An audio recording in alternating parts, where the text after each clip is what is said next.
ગણપતિજી આવ્યા. વ્યાસજી બોલો, મારું સ્મરણ કર્યું, હું આવી ગયો. હા ગણેશજી, મારે ભાગવત લખવું છે, પણ મારાથી લખાય એટલી શક્તિ નથી. આ ભાગવત તમારે લખવાનું છે. આ ગણેશજીએ લખ્યું છે ભાગવતજી. હા, રચના વ્યાસજીની, પણ લખનાર ગણેશજી છે. એને કહ્યું કે હે ગણેશજી, હું શ્લોક બોલતા હોઉં ને આપ લખતા હો.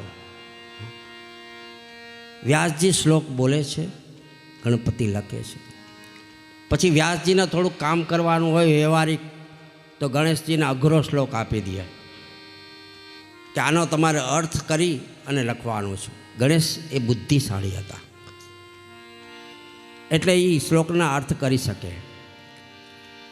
એક અઘરો શ્લોક આપી અને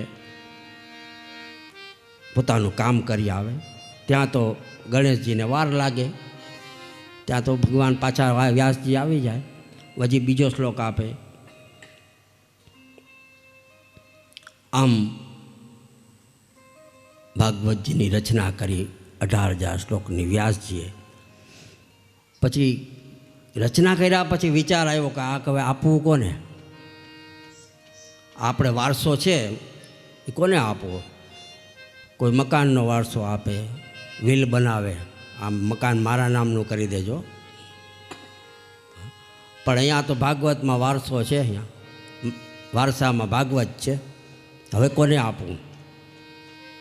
દીકરો તો ઘર છોડીને વયો ગયો, સુખદેવજી. હવે આનું શું કરવું? આનો મારે પ્રચાર કરવો છે. વ્યાસજીએ કહ્યું કોઈ શીખનાર હોય તો શિષ્યોને શીખવું. એમાં 2-4 શિષ્યો આવ્યા વ્યાસજીના આશ્રમમાં, અને આ શિષ્યોએ ભાગવતજી શીખ્યું.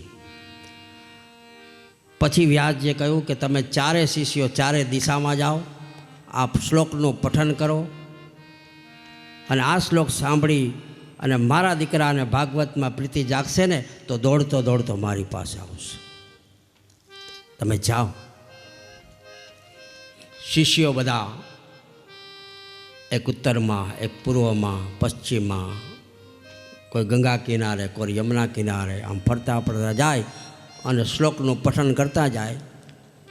અને શ્લોક બોલે, અને એમાં એક કેવો શ્લોક, આહા, બરહા પીડમ નટવર વપુ કર્ણયો કર્ણિકાર બિભ્રદવાસઃ કનક કપિશં વૈજંતીમ ચ માલામ.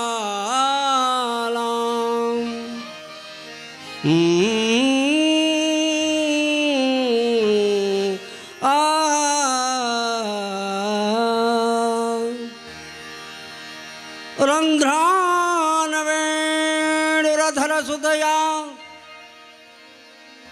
પૂરયન્ન ગોપવૃંદે વૃંદારણ્ય સ્વપદરમણમ પ્રાવિશદ્દ ગીત કીર્તિ.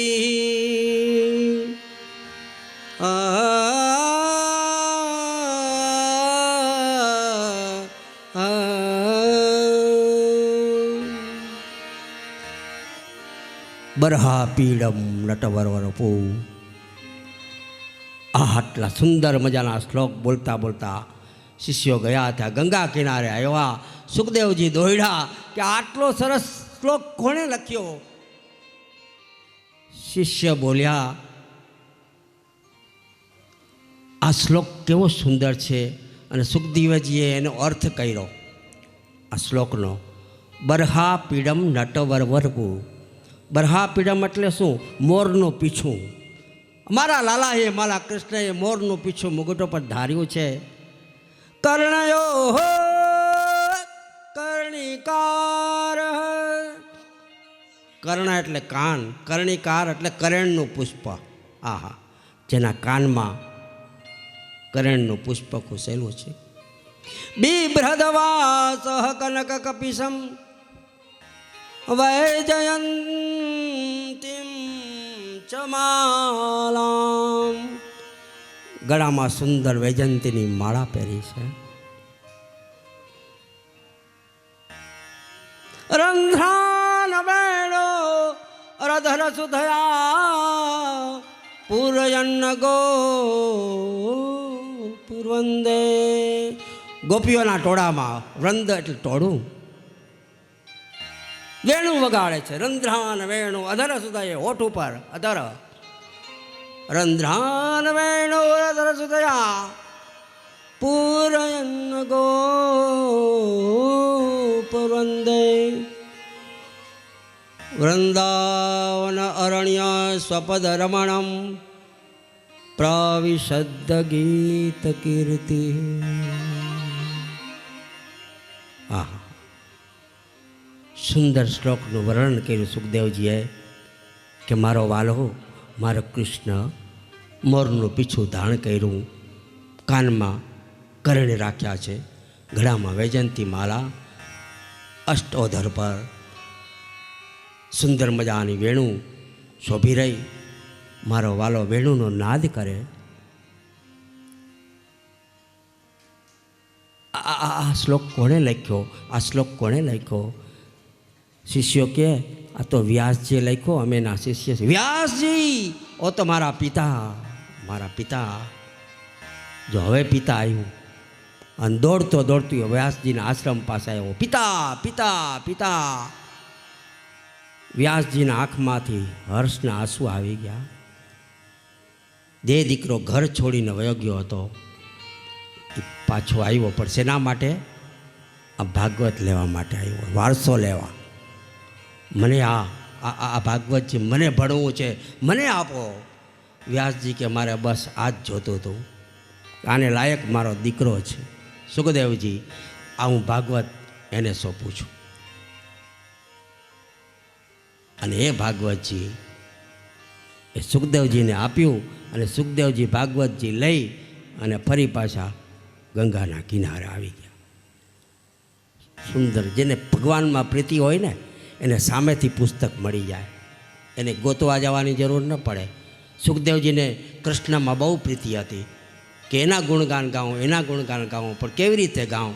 પણ ત્યાં તો એને આ વારસો મળી ગયો ભાગવતજીનો. અને સુખદેવજી ગંગા કિનારે આ કથા પરીક્ષિત રાજાને કહેવાનો પ્રારંભ કર્યો. અને આ સુખદેવજીએ કથા પ્રારંભ કરી ત્યારે ક્યારથી કરી?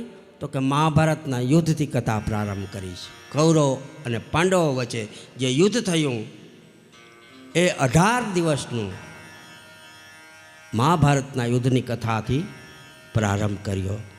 પરીક્ષિત રાજાને સંભળાવે છે ગંગાજીના કિનારે. સૂતપુરાણી કહે છે કે હે શૌનક, કૌરવો પાંડવો વચ્ચે મહાભારતનું 18 દિવસનું યુદ્ધ એ ધૃતરાષ્ટ્રને આભારી છે, જેની શ્રુતિ સ્મૃતિ જેની આંખ નથી એ ધૃતરાષ્ટ્ર છે. શ્રુતિ એટલે વેદ, સ્મૃતિ એટલે મનુસ્મૃતિ, પરાશર એ સ્મૃતિ છે. માણસી જીવનમાં શ્રુતિ અને સ્મૃતિના માર્ગ ઉપર ચાલવું જોઈએ. શાસ્ત્રના બતાવેલા માર્ગે ન ચાલે એ ધૃતરાષ્ટ્ર કહેવાય. ખાલી દેખતો નથી એટલે જ આંધળો છે એવું નથી. ઘણા આંધળા દેખતા આંધળા થઈ જાય છે, એ નથી જોઈ શકતા. બોલો, જે જોઈ છે ને એ ધૃતરાષ્ટ્ર છે. હા,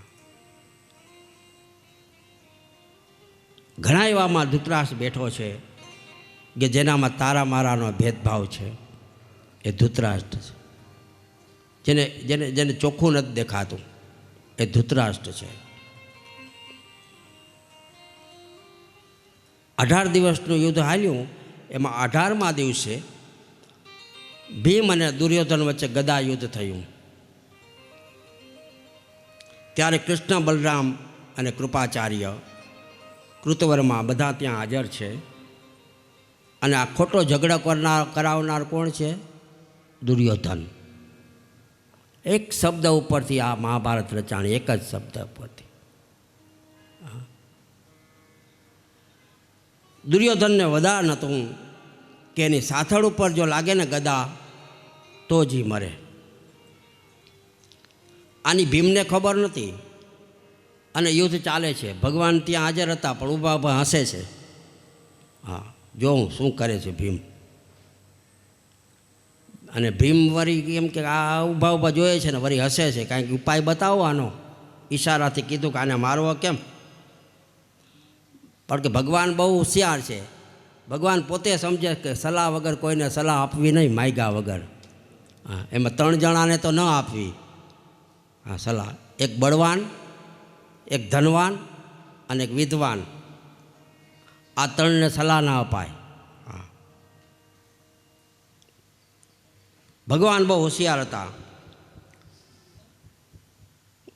ભીમ દુર્યોધનનો માર ખાઈ ખાઈને ઢીલો પડી ગયો છે. એણે શ્રી કૃષ્ણ સામે જોયું અને સંકેત કર્યો, ભગવાન ઊભા ઊભા શું તમાશો જોઈ રહ્યા છો, શું હસો છો, આનો ઉપાય બતાવો. ત્યાં તો ભગવાને આમ કર્યો, ઈશારો કર્યો, આમ સાથળ ઉપર હાથ માર્યો. ત્યાં તો ભીમે ગદા ઉપાડીને એક ઘા સાથળ ઉપર કર્યો. ત્યાં તો દુર્યોધન પછડાણો, ઢળી પડ્યો, નીચે ઢળી પડ્યો. ભીમે દુર્યોધનની સાથળ ઉપર ગદાનો પ્રહાર કર્યો. દુર્યોધન ઢળી પડ્યો અને ત્યાં બેભાન થઈ ગયો. દુર્યોધન મૃત્યુની રાહ જોઈને પડ્યો છે. શક્તિ નથી, ઉઠી શકતો નથી. ત્યાં અશ્વત્થામા આવ્યા. ત્યાં આ અશ્વત્થામા એ અમર છે. કોઈને પ્રશ્ન થાય કે અશ્વત્થામા અમર કેમ? એ દ્રોણાચાર્યને પુત્ર ન હતો. પુત્ર માટે એમણે ભગવાન શંકરની આરાધના કરી અને શંકર ભગવાને પૂછ્યું કે તમારે લાયક પુત્ર જોઈએ, ઓછા આયુષ્યવાળો પુત્ર જોઈએ કે લાંબા આયુષ્યવાળો? જો લાંબા આયુષ્યવાળો જોતો હશે તો એ નાલાયક બનશે. હા, દ્રોણાચાર્ય વિચાર્યું કે નાલાયકને હું વિદ્યા શીખવીને અને એને લાયક બનાવી દઈશ.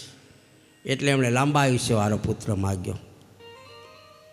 એટલે શંકરના આશીર્વાદથી અશ્વત્થામા એ ચિરંજીવી છે. પરંતુ એને દ્રોણ લાયક ન કરી શક્યા. ચિરંજીવી 8 જણા છે. 7ના તો નામ આપણે લઈએ જ છે, સપ્તમ ચિરંજીવી બાબા. પણ ભાગવતજીમાં 8 જણા બતાવ્યા છે. કયા કયા? અશ્વત્થામા બલિર્વ્યાસો હનુમાનશ્ચ વિભીષણ કૃપ પરશુરામશ્ચ સપ્તતે ચિરંજીવીનામ માર્કંડેયન તથા અષ્ટમમ. આ માર્કંડેય એ 8મા થયા. આ દ્રોણપુત્રનું નામ અશ્વત્થામા શા માટે પડ્યું? એ જન્મ્યો ને ત્યારે એનો અવાજ એ અશ્વ જેવો હતો, ઘોડા જેવો, એટલે એનું નામ અશ્વત્થામા પડ્યું છે. દુર્યોધનની પાસે જઈ અશ્વત્થામાએ પૂછ્યું કે મિત્ર, તારી શું ઈચ્છા છે? ત્યારે દુર્યોધને કહ્યું કે મારે તો બસ બીજી કાંઈ ઈચ્છા નથી. આ 5 પાંડવોના માથા જોઈએ છે, એ વાઢીને લઈ આવ. જો એ મને મળી જાય ને તો મારું શાંતિથી હું જઈ શકું, વિદાય લઈ શકું. અને આખી જિંદગીના જે વિચારો હોય ને એ અંતમાં આવે. દુર્યોધને કહ્યું પાંડવોને મારે તો મને શાંતિ થાય. અશ્વત્થામાએ કહ્યું કે જા, તારી ઈચ્છા હું પૂરી કરીશ. અને અશ્વત્થામા બ્રાહ્મણ હતો અને બ્રાહ્મણ હોવા છતાં દુર્યોધનનો સંગ થયો ને, હા, એના સંગથી એ પણ બેગડા. જેવો સંગ એવો રંગ લાગી જાય. એટલે દુસંગીનો સંગ ન કરવો. અશ્વત્થામા એક વખત દ્વારિકા નગરીમાં આવ્યા. ત્યાં કૃષ્ણની બોલબાલા, ચારે બાજુ કૃષ્ણ કૃષ્ણ કૃષ્ણ, અને એનું સુદર્શન ચક્ર ચારે બાજુ ફરતું. એટલે કોઈ ફરકી ન શકે દ્વારકામાં, નકર કપાઈ જાય. હા, અને એ સુદર્શન ચક્રના લીધે એમ જાણી તે મેળવવા માટે અશ્વત્થામા દ્વારિકામાં આવ્યો. કૃષ્ણને મળ્યો. શ્રી કૃષ્ણને કહ્યું કે મને સુદર્શન ચક્ર આપો. કૃષ્ણએ કહ્યું લઈ જાઓ, જાઓ, આ રહ્યું લઈ જાઓ. પણ ચક્ર ઉપાડવા જાય ને તો ઉપડ્યું જ નહીં. કોઈ શક્તિ જ નથી આ સુદર્શન ચક્ર ઉપાડવાની. તાકાત જોઈએ, એના માટે લાયક જોઈએ. લાયક બનો તો ઉપડે. હા, જે શક્તિ ભગવાનમાં છે એ અશ્વત્થામા પાસે ક્યાંથી હોય? છતાં જેના પક્ષમાં ભગવાન કૃષ્ણ છે, એ પાંડવોના માથા કાપવાનું વચન એણે દુર્યોધનને આપ્યું. એ કહે છે, દુર્યોધન, હું તમારી અંતિમ ઈચ્છા પૂરી કરીશ, મને ઇનામ શું આપશો?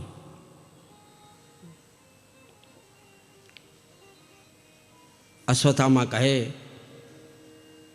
કે દુર્યોધન, હું આ છરો લઈને જાઉં છું. સુદર્શન ચક્ર તો મને ન મળ્યું, હું પાડી ન શક્યો, પણ આ છરો લઈ અને પાંડવોની છાવણી તરફ દોડતો દોડતો ગયો. પાંડવો તો ભગવાન શ્રી કૃષ્ણને પોતાના જીવન સારથીની લગામ સોંપી દીધી છે. એ તો બધા આરામથી નિષ્ફિકર સૂતા છે, ચિંતા નથી. ચિંતા કરે મારો વાલો, આપણે શું કામ કરીએ? ચિંતન કરવું. આપણે શું કરવું? ચિંતન. ચિંતા એ કરે, આપણે ચિંતન કરવું.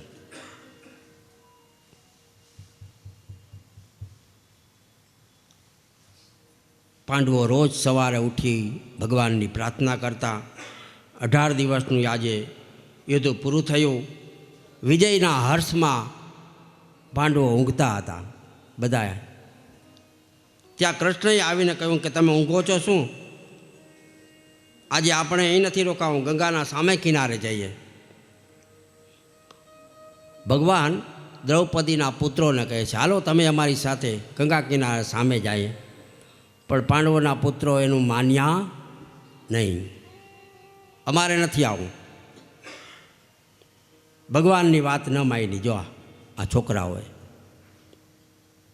અને કહ્યું અમારે નથી આવવું.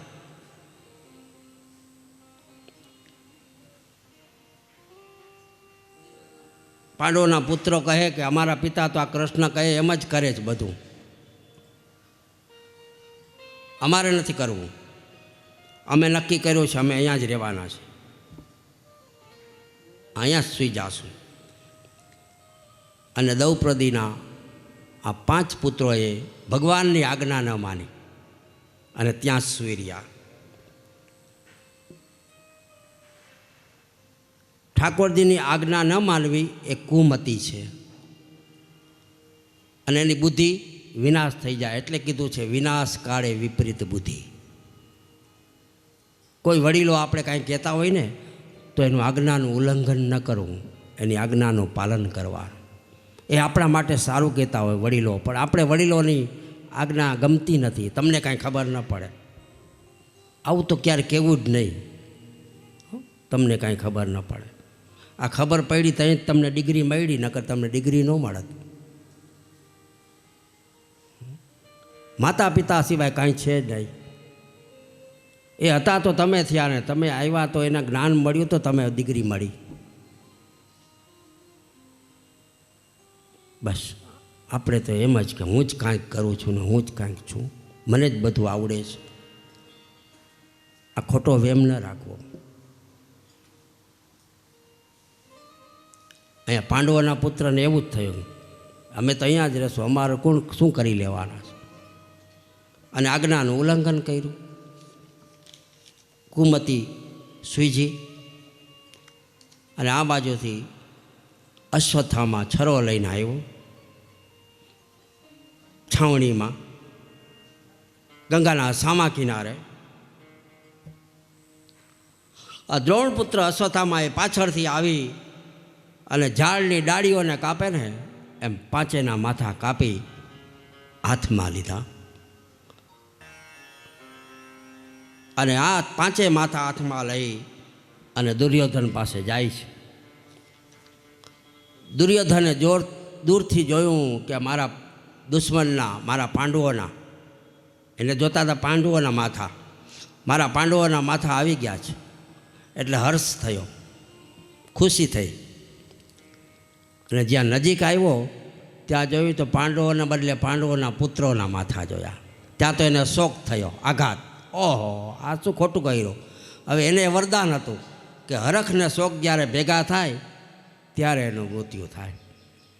આ બધી ભગવાનની લીલા કોણે કરી? ભગવાને. દુર્યોધનને કુમતી સુજાડી, પાંડવોના પુત્રોને કુમતી સુજાડી અને એ પાંડવોના પુત્રો કપાઈ ગયા. દુર્યોધને જોયું, હર્ષ ને શોક બે સાથે થયા અને દુર્યોધનનું ત્યાં મૃત્યુ થઈ ગયું. આ બાજુથી હવે અશ્વત્થામા અકળાણો છે. વહેલી સવારમાં દ્રૌપદી જાગ્યા. 5 પુત્રોની હત્યા થઈ એ સાંભળીને રડવા લાગ્યા છે. દ્રૌપદી રડે છે, આક્રંદ કરે છે, મારા પ્રભુ, હે પ્રભુ, અમારા પુત્રોનું શું થયું? ભગવાન લખે છે કે દ્રૌપદી કેમ રડે છે? શ્રી કૃષ્ણના હૃદયને પીગળાવવા માટે દ્રૌપદી જોર જોરથી રડે છે. અને ભગવાન જો જુએ ને તો એના દીકરાઓને સદગતિ મળે. એ કરુણાને વધારવા માટે રડે છે. અને દ્રૌપદીએ રડવાનું બંધ કર્યું ને ત્યારે ભગવાને આવીને કહ્યું કે દ્રૌપદી, જેણે તારા દીકરાઓની હત્યા કરી છે એને હમણાં પકડી લાવું, તું રડતી નહીં. ભગવાન અર્જુનને લઈ અને અશ્વત્થામાને પકડવા ગયા છે. અશ્વત્થામા આજે ખરાબ કર્મ કરી અને ઊંઘ નથી આવી, એને સૂતા નથી. શાસ્ત્રમાં લખ્યું છે કે ઊંઘ કોને ન આવે? પેલું જેણે ચોરી કરી હોય, ચોર હોય, એને ડર હોય, એ ચોરી કરીને એને રાતના ઊંઘ ના આવે. પછી બીજું, જે નૃત્ય કરનારી હોય, નાચનારી, એને ઊંઘ ના આવે. પછી ત્રીજું, કોઈ બીમાર હોય, રોગી હોય તો એ પણ સૂતો નથી, એને ઊંઘ ના આવે. એને એને એને અંગમાં પીડાઓ, એ પીડા થતી હોય એટલે ઊંઘ ના આવે. પછી ચોથું, જે યોગી હોય, એ યોગમાં હોય, સાધનામાં હોય, યોગીઓને ઊંઘ ના આવે. અને પાંચમું, કોઈનો વિયોગ થઈ ગયો, આપણી પ્રિય વસ્તુ ચાલી ગઈ હોય ત્યારે આપણે ઊંઘ નથી આવતી.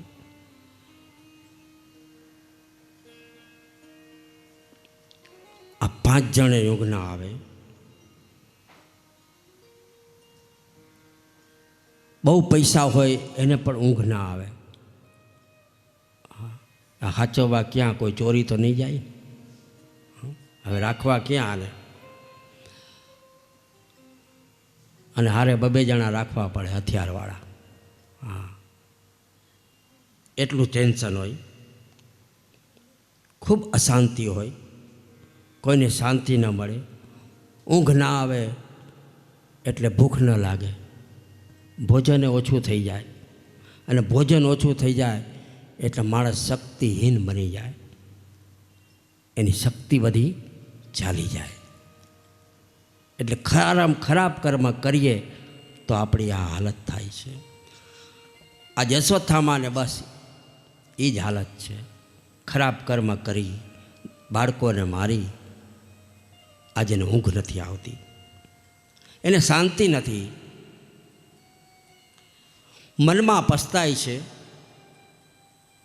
સવારે અર્જુનના ડરથી રથ લઈને ભાગવા જાય છે. હવે ભાગી જાઉં નહીં તો અર્જુન મને મારી નાખશે.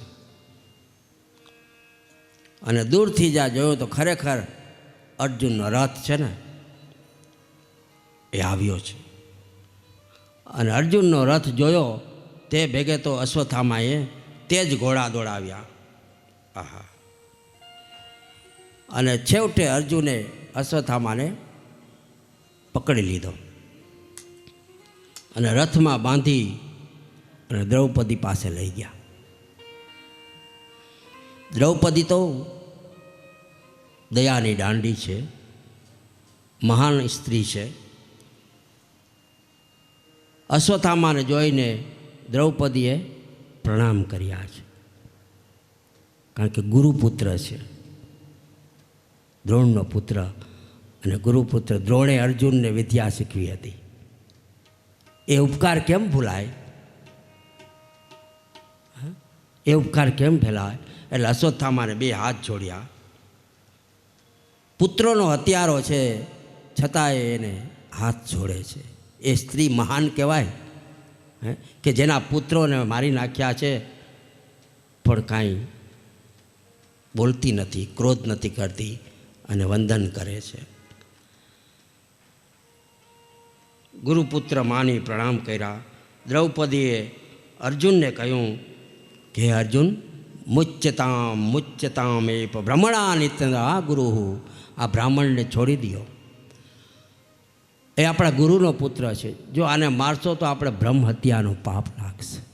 ડરે છે જો દ્રૌપદી, આપણે પાપ નથી કરવું, બ્રહ્મ હત્યાનું પાપ લાગશે, માટે આને જવા દો, આને છોડી દો. દ્રૌપદી અર્જુનને કહ્યું, જુઓ એના પિતાના તમારા ઉપર ઘણા ઉપકાર છે. દોરગોળીએ પણ તેના પુત્રને ના આપ્યું ને, એ તમને આપ્યું, એ વિદ્યા તમને શીખવી, માટે આપણે એને છોડી દેવો જોઈએ. પણ ભગવાન કહે છે કે એનું અપમાન કરીને છોડી દો.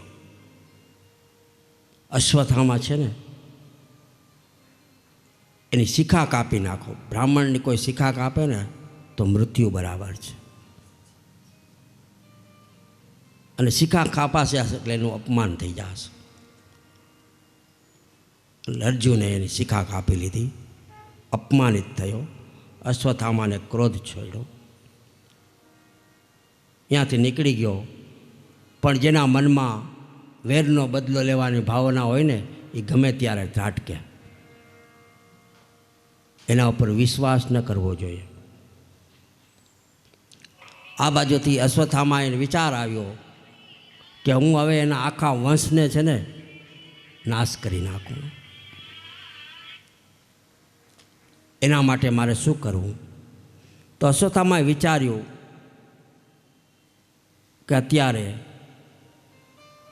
અભિમન્યુની પત્ની, એનું નામ ઉત્તરા, અભિમન્યુ એની પત્ની ઉત્તરા, અને ઉત્તરાના ગર્ભમાં એક બાળક વિકસિત થઈ રહ્યું છે. એટલે આગળનો વંશ વધે નહીં. એટલે ઉત્તરાના ગર્ભમાં હું બ્રહ્માસ્ત્ર છોડું એટલે બળીને ભસ્મ થઈ જાય એનો વંશ, એને આગળ વધવા ન દઉં.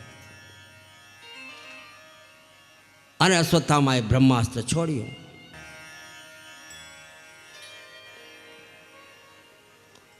જેમ 12 સૂર્યનો તાપ લાગે એમ ઉત્તરાને અંદર ગરમી થવા લાગી, બળતરાઓ થાય, શરીર અકળાય છે. પણ એને વિચાર આવ્યો કે મારા સાસુ કહેતા હતા કે સંકટ પડે ને ત્યારે ભગવાનને યાદ કરજો, ભગવાન તમારી વારે આવશે. અને આજે એ ઉત્તરા પ્રભુના શરણમાં ગઈ. હે દ્વારકાવાળા, હે પ્રભુ, મારાથી રક્ષા કરો, મારી રક્ષા કરો, મારી રક્ષા. અંતરનો નાદ છે ને એ ભગવાન સાંભળી ગયા, અને સીધા બધાય કામ મૂકી, ભક્ત બોલાવે ને એટલે દોડતા દોડતા ભગવાન જાય. બધાય છોડી દીધા કામ અને દોડતા દોડતા આવ્યા અને ઉત્તરાના ગર્ભમાં પ્રવેશ કર્યો. જે બ્રહ્માસ્ત્ર અશ્વત્થામાએ છોડ્યું હતું એને શાંત કર્યું. જે બાર ગરમીનું તેજ તાપ પડતો હતો એ હવે હિમાલય જેવી શાંતિ મળી. આ ભગવાનનું કામ છે. શાંતિ આપે એક મારો ભગવાન, એક ઠાકોરજી. અને બ્રહ્માસ્ત્રને શાંત કર્યું ભગવાને જઈ, અને એની રક્ષા કરી બાળકની.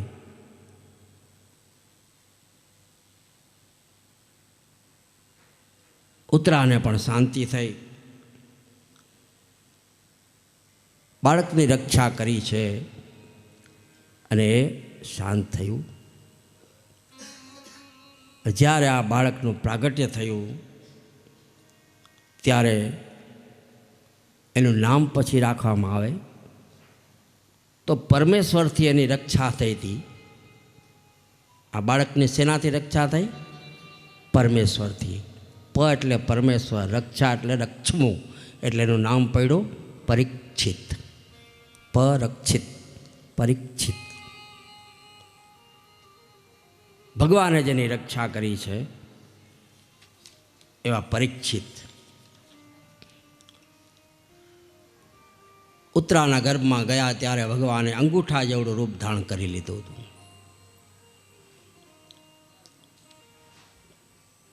અને એની રક્ષા કરી. હવે ભગવાન દ્વારિકા જઈ રહ્યા છે. દ્વારકા જાતા હતા, રક્ષા કરી. ત્યાં તો કુંતાને ખબર પડી કે ભગવાન દ્વારકા જાય છે, એટલે એના રસ્તે આડા ઊભી ગયા. કુંતા કહે કે આપ રોકાઈ જાઓ. ભગવાનને બે હાથ જોડી નમસ્કાર કર્યા. ભગવાન વિચાર કરે કે ફૈબા, તમે તો મારા ફૈબા થાઓ ને તમે મને વંદન કરો, મારે તમને વંદન કરવા જોઈએ. ત્યારે કુંતા કહે છે કે આપ કોઈ સાધારણ નથી, આપ તો પુરુષોત્તમ છો. આપ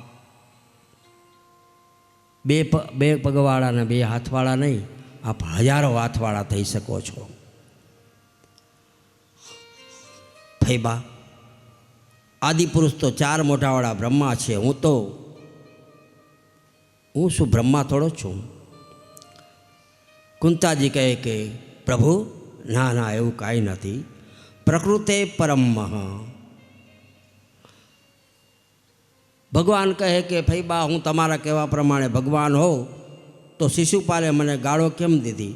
પૂતનાએ મને ઝેર કેમ આપ્યું? કુંતાજી કહે છે કે પ્રભુ, એમાં તમારો દોષ નથી, એમનો દોષ છે. એ આપને ઓળખતા નથી, એ આપને ઓળખતા નથી, એટલે એનો દોષ છે. શિશુપાલ ક્યાંથી ઓળખે? કુંતી કહે પ્રભુ, આપ પ્રત્યેકને દેખાતા નથી, એનું કારણ માયા છે. આકાશમાં સૂર્ય હોવા છતાં જો વાદળાથી ઢકાઈ જાય ને તો સૂર્યના દર્શન થાય નહીં. એ માયારૂપી પડદો આવી જાય એટલે આપણે ભગવાન દેખાતા નથી. પણ ભગવાન તો છે જ, એ જ બધું કરે છે. કરતા, હરતા, ભરતા, ખવડાવે એ, પીવડાવે એ, પચાવે એ. આપણે ખાલી કર્મ કરીએ છીએ. બાકી શું આપવું શું ના આપવું એ પ્રભુના હાથમાં છે. કુંતાજી સ્તુતિ કરે છે કે આપ રોકાઈ જાઓ. કૃષ્ણાય વાસુદેવાય દેવકી નંદનાય ચ નંદ ગોપ કુમારાય ગોવિંદાય નમો નમઃ. કુંતીજી ભગવાનના અલગ અલગ સ્વરૂપને વંદન કરે છે. કહે છે કે આપના કૃષ્ણ સ્વરૂપને હું વંદન કરું છું. કૃષ્ણનો અર્થ શું છે? કે જેનામાં જબરદસ્ત આકર્ષણ શક્તિ છે એને કૃષ્ણ કહેવાય. આ કૃષ્ણ, આ કૃષ્ણ, આ કૃષ્ણ. એ બીજાને ખેંચે પોતાની તરફ, એને કૃષ્ણ કહેવાય. આપ દરેકના મનને ખેંચવાનું કામ કરો છો, આપ કૃષ્ણ છો. સંસ્કૃતમાં કૃષ્ણનો અર્થ થાય ખેંચનારો, ખેંચવું. ભગવાન શું ખેંચે છે? આપણા મનને ખેંચે છે. જે ભગવાનનું સ્મરણ કરે છે એના પાપને ખેંચી લે છે. જે ભગવાનની ભક્તિ કરે છે એના પાપને ખેંચે છે. શ્રી ભગવાન કહે છે કે ભગવાન શ્યામ છે એટલે એનું નામ કૃષ્ણ છે. શ્યામને સંસ્કૃતમાં કૃષ્ણ કહેવામાં આવે, કાળાને કૃષ્ણ કહેવામાં આવે, અને સફેદને શુક્લ, શુક્લ પક્ષ ને કૃષ્ણ પક્ષ જે આપણે આવે છે માસમાં, એ કૃષ્ણને કાળું અંધારી રાત અને શુક્લને અજવાળી રાત કહેવામાં આવે છે. કુંતાજીએ એમની સ્તુતિમાં પહેલાં કૃષ્ણને યાદ કર્યા, કૃષ્ણાય, પછી વાસુદેવને યાદ કર્યા, વાસુદેવાય, અને પછી એના ભાભીને યાદ કર્યા, દેવકી નંદનાય. કૃષ્ણાય વાસુદેવાય દેવકી નંદનાય. નંદ ગોપકુમારાય, નંદજીને પણ યાદ કર્યા, ગોપકુમારને યાદ કર્યા, અને ગોવિંદને યાદ કર્યા. ગોવિંદે જાણે ગાયોની રક્ષા કરી હતી ને, એવી ગાયોને પણ યાદ કરી.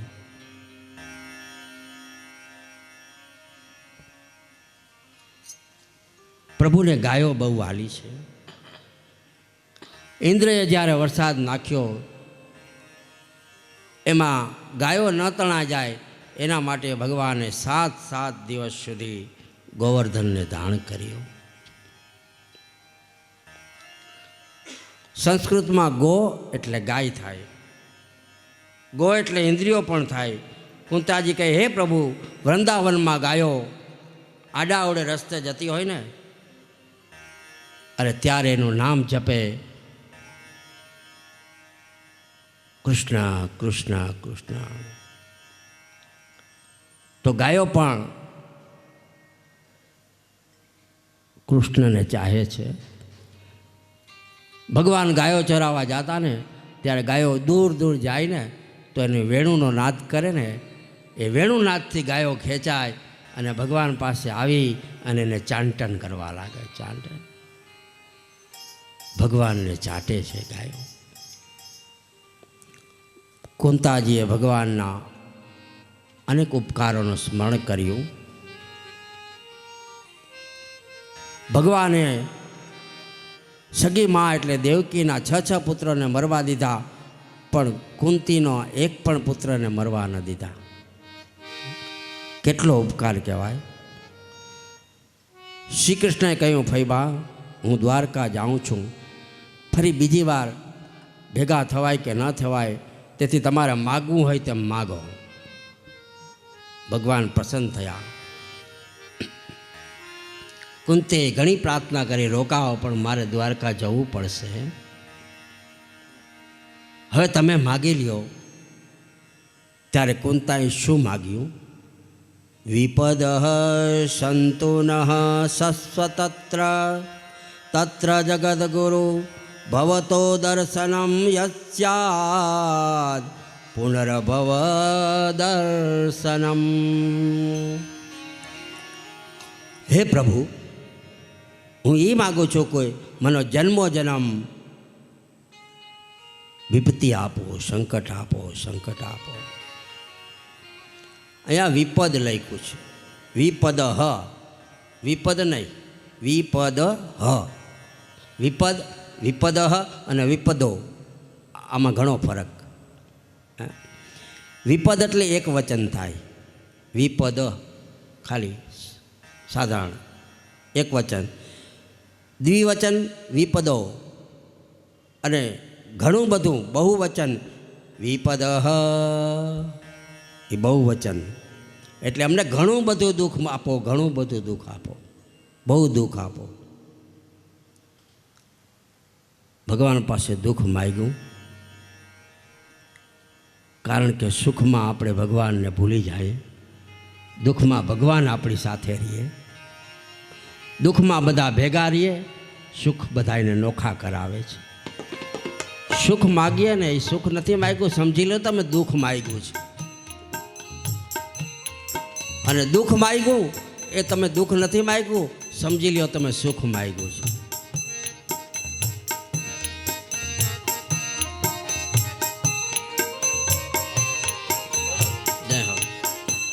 મુશ્કેલી આવે જ્યારે ત્યારે તને યાદ કરું, થતા વિસરું તને જય હો. દુઃખોમાં હું યાદ કરું મને મુશ્કેલ ત્યારે પડે ત્યારે તને યાદ કરું ભણતર લવ જ્યારે આ દુનિયાનું ભણતર લવ જ્યારે આ દુનિયાનું હસ્તીદારી હું નહીં માનું પણ મારા હથિયારો આહા. ઓ મારા હથિયારો હેઠા પડે ત્યારે પ્રભુ યાદ કરું મુશ્કેલ જ્યારે પડે ત્યારે તને યાદ કરું